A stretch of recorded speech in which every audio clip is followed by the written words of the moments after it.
Tonight, we're hearing from people across the country about how President Jimmy Carter impacted them. We're talking with one man who says he owes his job to the former president, saying Mr. Carter was the inspiration behind his career. 11 Alive's Molly Oak introduces us to the Georgia-born cartoonist whose work is getting a lot of attention. My very first cartoon I drew in high school got me sent to the principal's office. It's a career Marshall Ramsey pictured since he was a kid. We had Nixon, we had Ford, we had Jimmy Carter, who was our governor. We had, him running for president. That was so exciting for me as a little kid. Which is when Marshall says President Jimmy Carter He always had the big teeth. Sparked his love for politics and his decision to become an editorial cartoonist. Which was the weirdest thing an 8-year-old could possibly say to his dad. Marshall was born and raised in Georgia and worked in Marietta. And I tell you what, I'm home right now. This is kind of cool.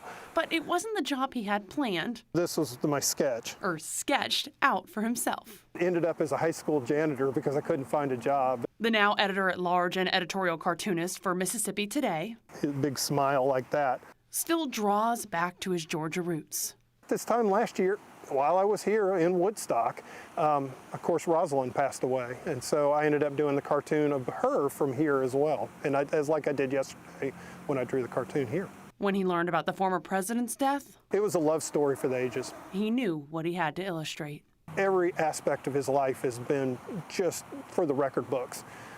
But his love for his wife, to me, and the fact that you knew how much he missed her, I wanted to make sure that I had them reuniting. Marshall says his cartoons have drawn up overwhelming responses. And it's just a reminder that no matter what we do, what you do, we're all artists. We all are given a blank canvas that every single morning that we have the ability to create a piece of art in our lives, whether it's if you sell cars or sell homes or if you work in a factory, you can create something that can make a difference in someone's life. Just as President Carter created for him. Molly Oak, 11 Alive News.